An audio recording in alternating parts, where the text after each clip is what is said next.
Hello Internet, my name is Lave and I watched Film Stars Don't Die in Liverpool, which is directed by Paul McGuigan, who has actually made some films I've heard of. Some of them are a bit hit and miss, but I've heard of these films, and here he's definitely taken a more serious note and has teamed up with the Eon Productions, the producers of James Bond. Here they're telling the story of Gloria Grahame, a Hollywood actress who meets a young wannabe actor from Liverpool called Peter Turner in the twilight of her career, and despite the age difference, a romance blossoms between them. Now this is all based on a true story, and I have to admit, it's not something that I was familiar with. I didn't even know who this actress was, this Gloria Grahame, but I don't feel guilty about that because that is actually a running theme in the film. Peter Turner, the young man who she meets, doesn't really know her either, or the fact that she won an Oscar. And I've since seen some interviews with some of the actors in this film who admit they didn't really know who she was, but the film does a really good job of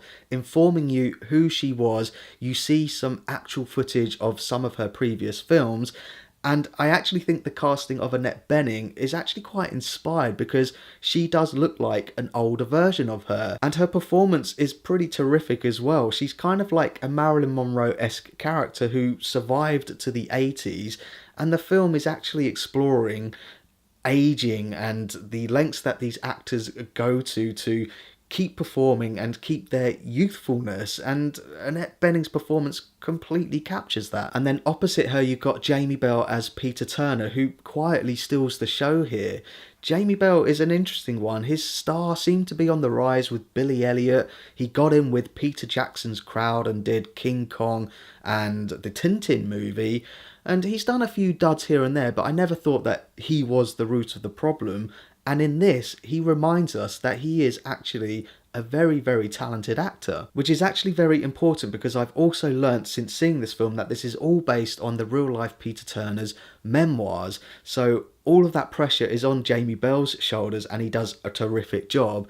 Along with the filmmakers, I will admit that I went into this thinking that it was Oscar baity, but actually, now that I've seen it, it's very clear that they were very passionate about this story and they wanted to tell it in a really emotional and sensitive way, and they do achieve that. What I really liked about this film is the way that they structured and tell their story. They've taken a non-linear approach, so you see them at the end of their relationship and then you see them at the beginning of their relationship, and that means that you get a couple of really accomplished transition shots which are a bit jarring. So Jamie Bell will be walking down the corridor out of shot and then he reappears in the shot and you're like, hang on a second, how can you be in two places at once? So, oh, okay, this is 2 years ago, I get it now.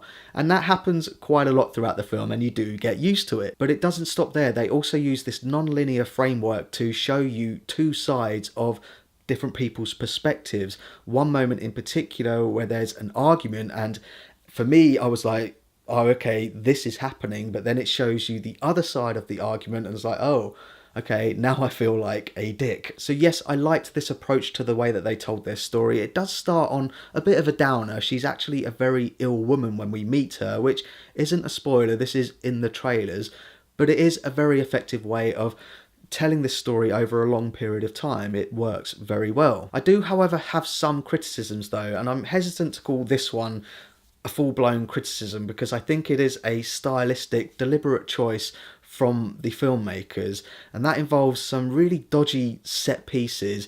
I think the majority of it is filmed in Liverpool, but then they jump to New York and other places in America, and it's very fake, but I think it is deliberate. I think it's deliberately trying to be quite old school and make it feel a bit vintage, and that is sort of confirmed to me in the very last shot you see of Annette Bening in this film with a rear projection shot. It reminds me of the old school way that they used to film people in cars and it's got a fake background. That happens a lot in this film, but as I say, I do think it is deliberate. The only other criticism that I do have is another stylistic choice. So I think they've added in post-production a lot of lens flares and lens reflections. It's not at Star Trek J.J. Abrams level, it's very subtle, but for me it felt like there were blemishes on the screen. I was like, come on, just wipe your lens, what's going on? I do think it has been added in post-production because on a couple of occasions there's a lens flare on the screen and someone walks in between the light source and the camera and the lens flare doesn't go away. So I think it is a post-production ad, but I could be wrong about that. But again, I think it is added to make it more stylish. All in all though, I think this is a nice biographical, romantic, emotional film which is competently made and extremely well acted.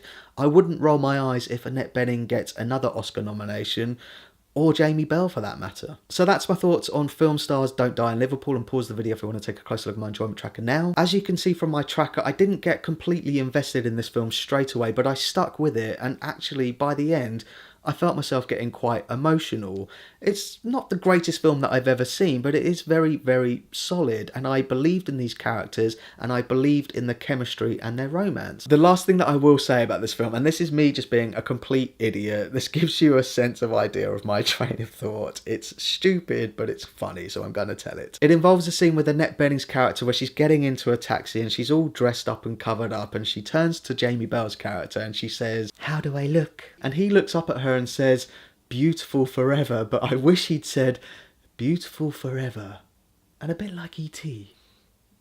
Ouch. I'm sorry, I'm being very silly, but that's just where my thought process took me. I'm sorry. It is an emotional scene, and it is an emotional film, if not maybe a bit forgettable. So thanks very much for watching my review of Film Stars Don't Die in Liverpool. I really do appreciate it. If you can, give this video a like, and don't forget to share the Lave. Ouch.